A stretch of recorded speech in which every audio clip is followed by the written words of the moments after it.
Welcome to Integrity and Joy. I'm Steve Walker.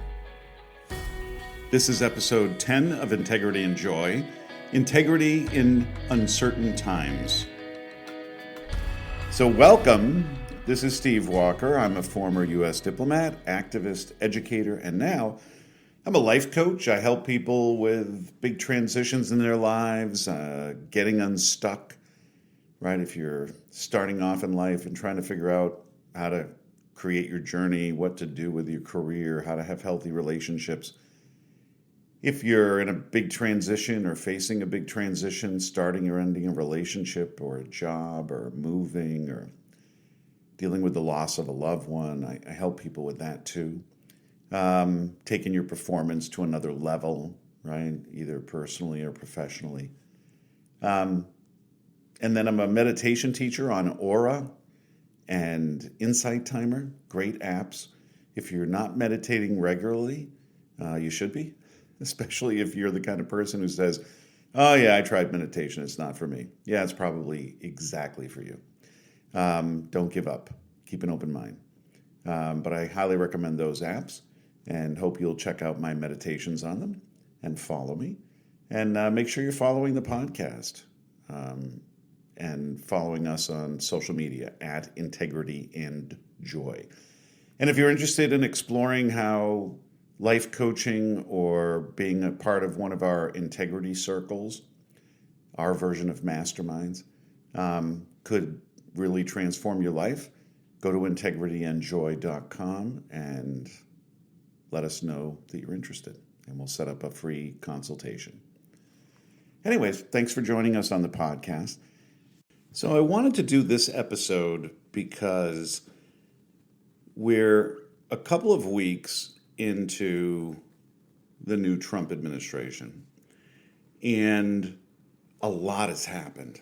Like, it's been like a breathtaking pace of things that have happened, both in terms of the Trump administration and its policy pronouncements and executive orders and already court cases and at the same time, we had two very tragic plane crashes, which is a rarity, right? Plane travel is generally so safe, back to back, and then a lot of criticism of President Trump's response and a lot of finger pointing, right? And then we also have had over the last several weeks the horrific fires in LA and the surrounding area. So there's a lot going on. And so there's a lot of angst, a lot of uncertainty, even just, I'm recording this on Monday night, February 3rd, right? This will come out tomorrow morning. And just in the last couple of days, you had the announcement of 25% tariffs on Canada and Mexico, as well as 10% tariffs on China by President Trump. And then today, these deals to at least temporarily delay the tariffs on Mexico and Canada. And so during the day, like, the stock market was falling, a bunch, and then rebounded with the news of the delay. Like, that just shows that there's this volatility in the stock market. There's volatility in our society. So a lot of people their heads are spinning, and so I wanted to talk about, like, what do you do when you're living in these uncertain times that feel very unpredictable, right? I mean, regardless of your political persuasion and who you voted for in November, like, this is a breathtaking pace of change and a lot of uncertainty about what's going to happen. Even President Trump, in talking about some of his economic policies, acknowledged that there may well be some pain for Americans economically. And yet there were a lot of people who voted for him because they were hoping that he would make things better economically, not worse, not bring them more pain. People feel like they've been through too much pain in the last several years between the pandemic and the inflation that resulted from that. So regardless of who you voted for, there's all this uncertainty and angst and stress, and it can be a lot, right? And yet we have to go about our lives every day if we can. And so I wanted to try and share some thoughts, and not that I have anywhere close to all the answers, trying to navigate this myself, right? But, hopefully some thoughts that will help you navigate this and maybe get you to think a little bit differently about what you can control and what role you have to play during these uncertain times. Anyways, so I think the first thing to acknowledge that I think is really important is that a lot of what's going on right now is the result of a breakdown over years, or I would argue decades, of the integrity of some of our core institutions. That people have lost faith, a lot of people have lost faith in one or more of our core institutions in this democratic society, right? Whether it's government or certain branches of government, right? Congress's approval rating is, has been at an all-time low for years. President Trump's approval rating coming into the White House is one of the lowest ever, right? So even someone who just got elected president has a historically low approval rating for an incoming president. Supreme Court has come under a lot of fire lately, and its approval ratings and people's trust in that institution has been declining. There was a lot recently in the press about public attitudes towards insurance companies after the CEO of one of the big insurance companies was murdered in New York City. The frustration that a lot of people have with the insurance industry as a whole bubbled up to the surface right after that. So there are companies and industries that people have lost faith in, lost confidence in, believe lack integrity. The media, certainly, right? There are a lot of people who've lost faith or trust in mainstream media, right? Newspapers and cable news stations. And, maybe I'll do a bonus episode just on why all of this has been happening, the erosion of integrity and trust and faith in these institutions. But I think if we just take for now this conversation, the premise that part of what's going on here is that a lot of people on the left and the right have lost a lot of faith and confidence in the integrity of core institutions and politicians and leaders and others. You can hear people on the left and the right say that the system is rigged. They may think it's rigged in different ways, but they think it's rigged, right? And to some extent, there's a lot of evidence that suggests that it is in a variety of ways, right? Whether it's, some vast conspiracy or just that the system has been changed and manipulated and taken advantage of, and laws have been passed to help certain groups of people, right? Certainly a lot of our tax code is intended to help the wealthiest, 1% of Americans and big corporations. There's a lot of that. So that's kind of the situation that we find ourselves in. And it's easy then, I think, for people who say are on the Trump side of things, right? People who voted for Trump, not just because they thought that he would lower the price of eggs, right? Which he hasn't and probably won't, but also, the people who are diehard Trump supporters. A lot of them might be just like, oh my God, look at all this stuff that's happening right away. Yes, look at he's doing a lot. But you have to be careful because he may be doing things that you don't agree with, or might harm you or the country, or further erode the functioning of the government, right? The government's not perfect. It needs to be fixed and made better and more efficient. That doesn't mean you should trash it or replace it entirely, right? With a dictatorship or something that some of the people around Trump would like to do, right? They've been public about that. So, I think one of the things that we all need to do is to say, like, look, if we want to restore the integrity of these systems, right, of these institutions that we all need to have a functioning society. Let's not take that for granted. That we need functioning government. Government serves important purposes, no matter what your beliefs are about big government, small government, whatever. We need government to make roads and make sure air travel is safe and manage trade, no matter what you think about trade policies, right? We do need a government to manage that trade.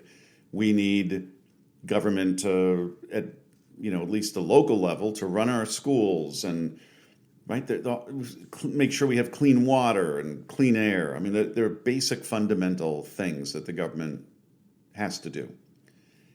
And people's lives depend on a lot of that stuff, right? So that matters. A free press matters. It's a check on tyranny, right? It provides for the electorate to be informed so we can make intelligent choices when we vote and when we reach out to our elected representatives and send them emails and phone calls and all that. That matters, right? We can't just, say we don't need a free press.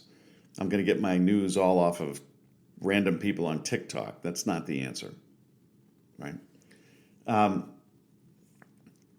so what do we do to restore these institutions and their integrity and our faith and trust in them, and help them evolve and adapt to a changing world and become better and more efficient and more effective, right? That's the task.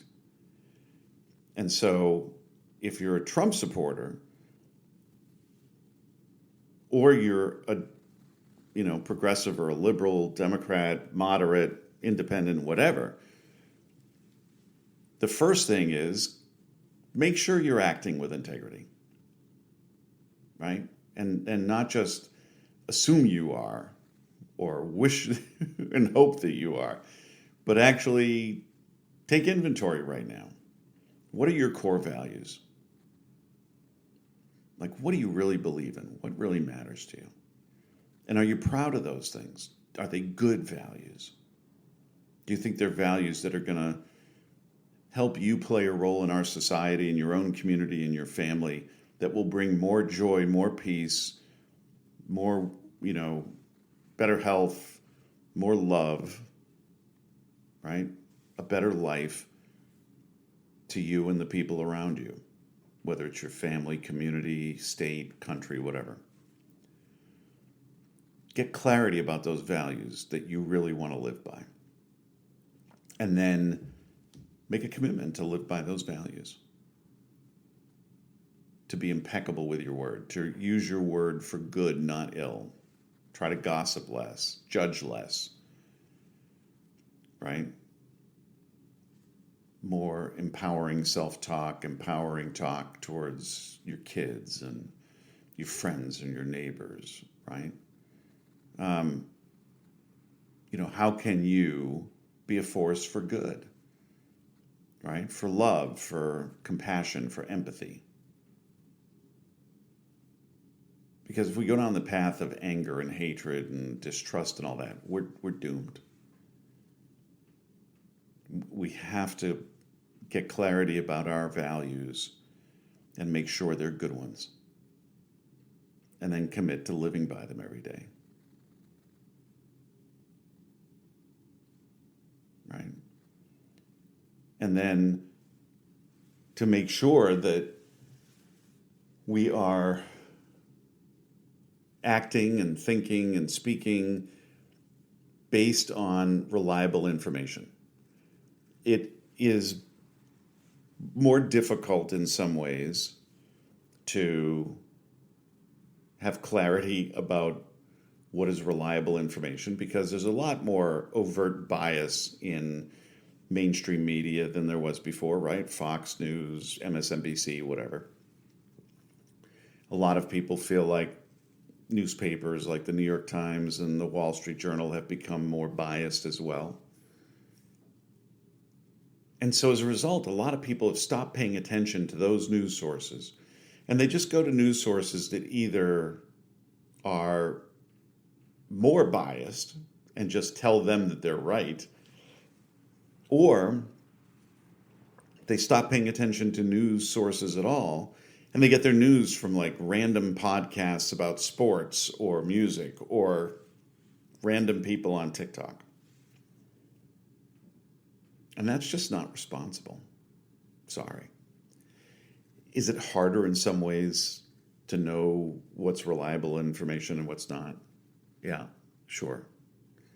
It's also easier because you've got everything at your fingertips. Like there are good, reliable sources like Reuters, which is a news service. They have an app. It's free. Read Reuters every day. Or the BBC. It's pretty good. Even the New York Times and the Wall Street Journal, are they biased in their editorials? Yep. Can you see bias even in their news reporting and analysis and the headlines and all that? Yes, you can. But their reporting of facts is pretty good. They're both pretty accurate. They try to be accurate, truthful. So why not read both of them? Right? That way you get a little bit of conservative bias and a little bit of liberal bias. But you get more reliable news. Do that. I do that. That's what I do. I read Reuters, BBC, New York Times, Wall Street Journal, The Economist, which is conservative, and The Atlantic, which, has some conservative people writing for it, but it's mostly left of center, right?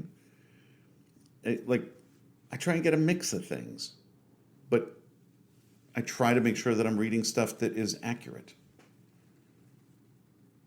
It's not that hard. It's easier than it used to be in many regards. So make sure that you're doing that, and that you're not passing along information on social media or email or texting or whatever that you don't know is reliable. That's irresponsible. You're part of the problem if you do that. So make sure it's reliable. And if you're not sure, don't share it. That's what living with integrity it means, right? It also means not to catastrophize.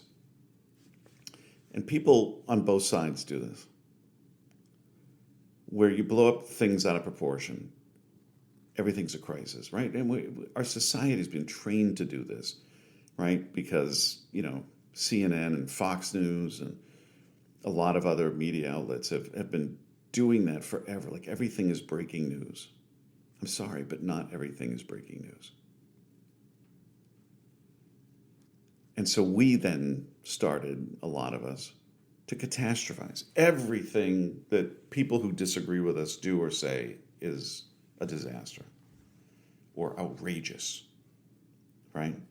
But that's not healthy. It's exhausting to turn everything into a catastrophe, and it's dishonest to yourself and to others. And you sound like the boy who cried wolf. Everything's a catastrophe. No one's going to listen to you anymore. They just tune you out. Your integrity is now tarnished. So your impact on other people is going to be diminished. So stop doing that. I think, again, on the right, people who are Trump supporters, like every immigrant coming in from Mexico isn't like a drug dealer and a murderer, right? Immigrants commit fewer crimes than than people who were born in the United States. Right? A lot of crime statistics in general are down, right? Some at historically low levels, like lowest in 50, 60 years. Like, let's be accurate and not blow things out of proportion. There are plenty of things, no matter what your political persuasion, for you to actually legitimately be upset or concerned about. We have real problems in this country. Our immigration system is broken. Our asylum system, part of that immigration system, is broken. We need to fix them.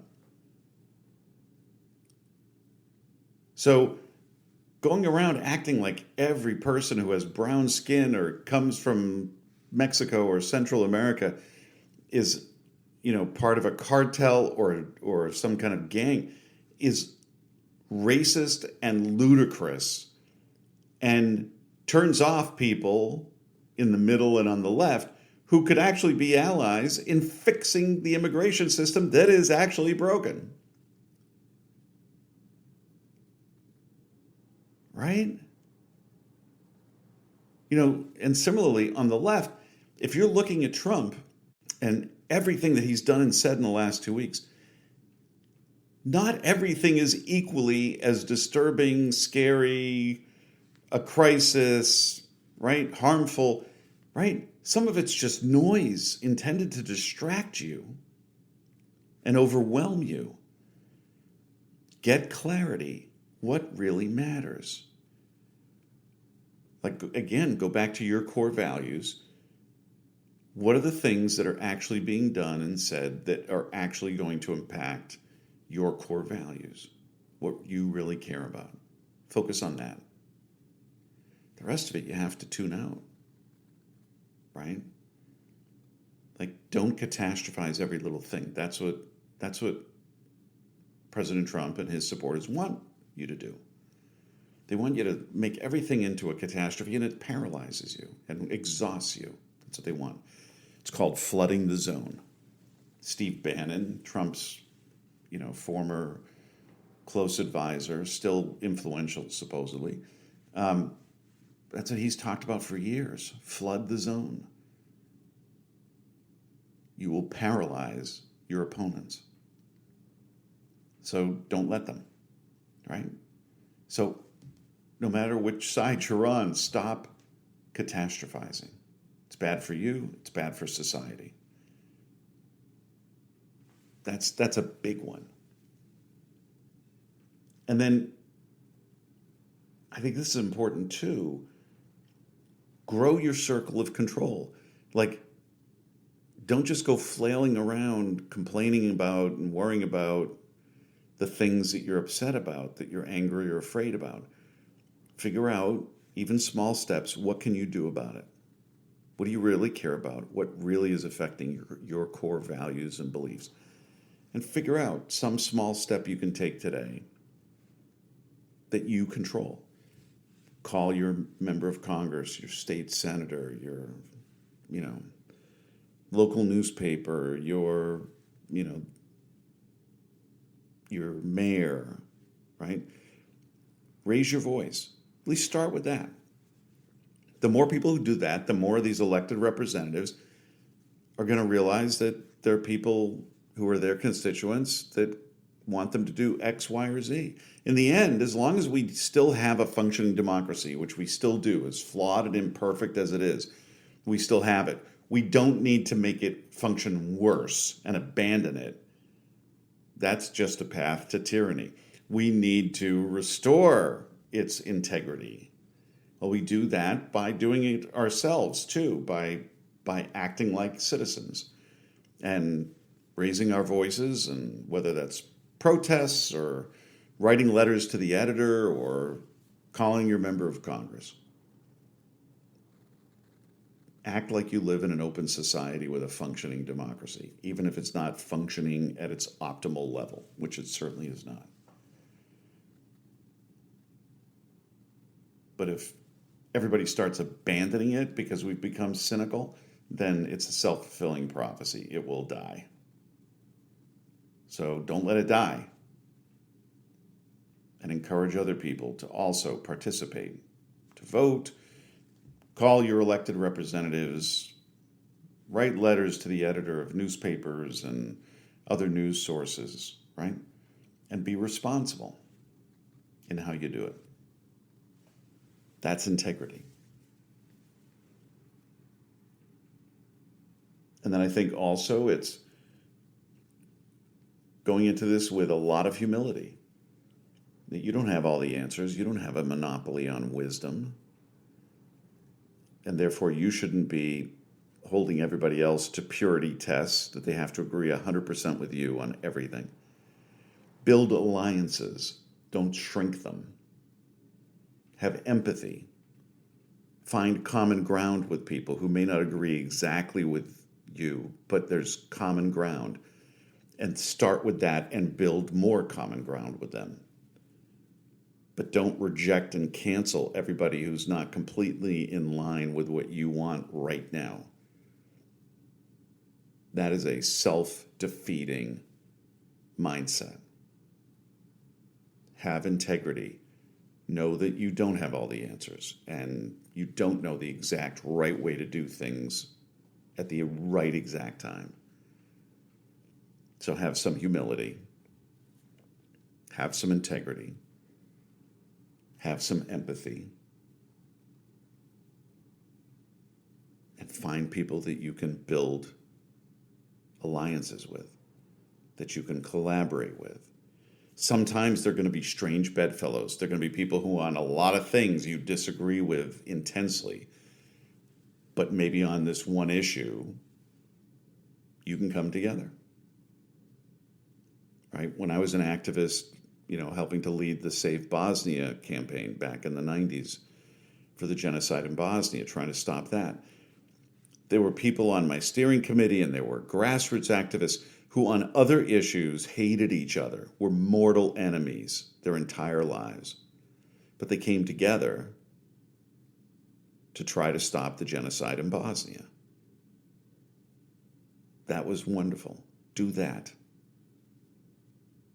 Find the people, even the people who are strange bedfellows, who normally you would be on opposite sides of the spectrum on, but might, on some of these issues or concerns, be people who could share your agenda or something approaching it, and you could actually collaborate. That's possible too. Maybe less so than it was 10 or 20 years ago, but not impossible. Right? So find common ground with as many people as you can. Keep an open mind on that, right? You may be surprised who suddenly, agrees with you because they're seeing what's happening around us. You never know. And then, I don't know whether this really falls under integrity, but practice good self-care. Everybody needs to take good care of themselves right now. Everybody's under a lot of stress and strain, and these are uncertain times for sure. And people around you, even if you're feeling really good about what's going on right now, you're a big Trump supporter and you think what he's doing is great across the board, which again, I'm going to challenge you on that. I don't think we should be putting blind faith into anybody and giving anybody a blank check, no matter who they are. And so I think having some integrity and knowing that, Trump isn't perfect, even if you love him, and you should be willing to criticize him and oppose things that he does or says if you disagree with them, if they're contrary to your values or your interests. We don't want to be participating in a cult of personality, no matter how much we might like the person, right? Or support some of their agenda. But no matter what, around us, whether we ourselves personally or around us, there's a lot of angst, a lot of anxiety, a lot of stress, a lot of uncertainty. So recognizing that, we need to do a good job of self-care, right? Making sure that we're taking care of ourselves and getting enough sleep and eating well and getting outside, spending time in nature, be healthy, be good to yourself, be kind to yourselves and to the people around you. have some empathy and compassion for yourself and for others. It's really important. We're going to have to get through these difficult times together, right? And not just see each other as the other side and enemies and evil and all that. Like, we're going to have to figure out how we are going to restore the integrity of these core institutions and our country. As a final note, I'm really concerned myself right now. And, my dad was 16 when Pearl Harbor happened. And he and his buddies went down to the Navy recruiting office and lied about their ages. A little bit lacking integrity, but good intentions. To enlist in the Navy. Now, by the time the Navy built enough ships that they could start taking in these recruits, my dad was 17 by that point and didn't have to lie about his age, but initially did. And it was because he cared about democracy and freedom and the values on which this country was founded mattered. And I was raised to believe that, right? My mother kept telling me over and over again what John Kennedy said in his inaugural address. Ask not what your country can do for you, ask what you can do for your country. We have lost sight of that, I would argue. Well, this is a time when we all, right and left, right, conservative, liberal, whatever, independent, I don't care. How can you be of service to this country? All of it, everybody. So that everybody can have a greater shot at prosperity and peace and love and joy.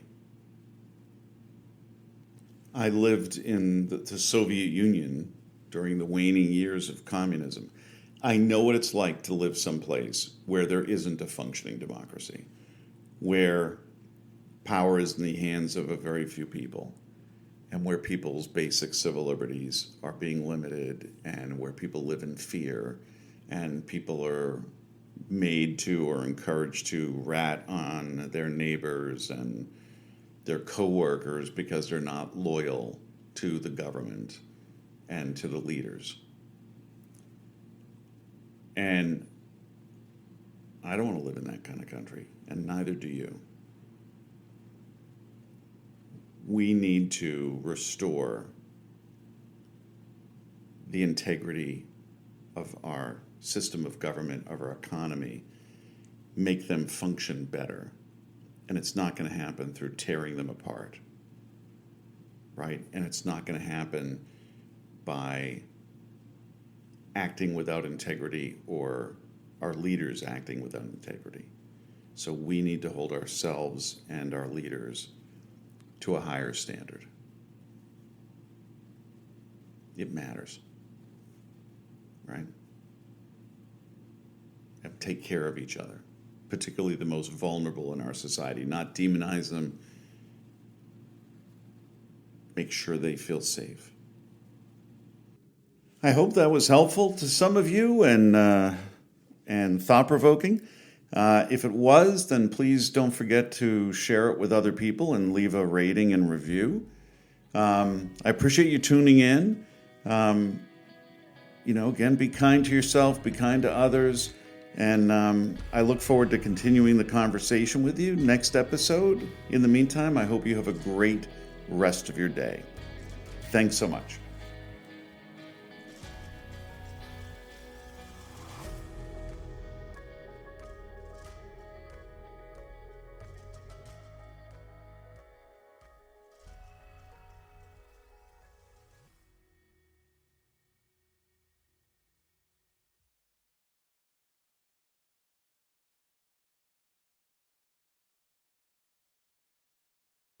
Thanks for listening.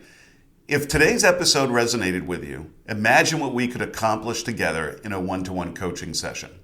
Visit integrityandjoy.com to learn more and book your free consultation. Let's create the life you've been striving for.